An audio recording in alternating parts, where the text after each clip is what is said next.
Well, on day 2 of the NHL entry draft, the Edmonton Oilers maybe didn't make a huge splash, but they made an interesting pick. What can you tell me about one of the guys they took, a goalie?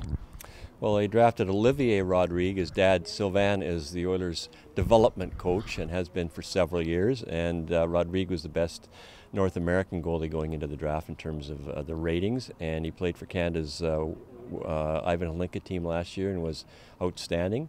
They think he could be the starting goaltender for Canada in the World Juniors this year. So they traded up to get the Montreal's pick late in the second round and gave up their 3rd round pick and their 5th round pick to get Rodrigue. And he's a couple of years away, but it's a good story for us, and that's all I care about. I don't know where he fits in the organization. He's not replacing Talbot just yet. Not yet. He's a couple of years away, so that's good. And now they still did try for an experienced right shot defenseman, although they did take one with the 10th overall pick, Evan Bouchard. And that was the big one, really. When you're looking at how Edmonton did in this year's draft, to get a guy like Bouchard, who, reading scouting reports, he was supposed to go anywhere from maybe 5th or 6th overall. Well, he's good enough to hang around through training camp, okay, and be a possibility to make the team. He's a right shot offensive defenseman who's, older than some of the other ones, and he's already played 3 years as a junior. And they are going to Europe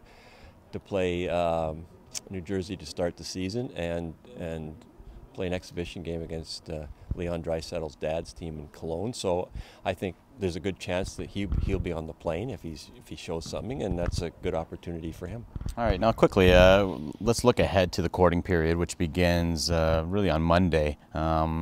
Who do you think the Edmonton Oilers are going to be targeting? Are they going to try to look for someone that can play with Connor on the top line there? Well, right now they have a placeholder, Ty Ratty, who's, he played well towards the end last year, but he's bounced around the NHL. So I think they'll try and sign Thomas Vanek myself, and that's the short-term solution. But he's played on, I think, every team in the league by now, and why can't he play for... He's played in Vancouver, for a lot of Canadian teams. He's played in Montreal, he's played for a few Canadian teams, and he came to North America and lived in Lacombe, Alberta, which isn't too far away from Edmonton, so this would kind of close the circle if he somehow plays for the Oilers for 1 year at $2 million or something like that, and he gets 20 goals every year, and he plays with Connor, maybe he gets 30.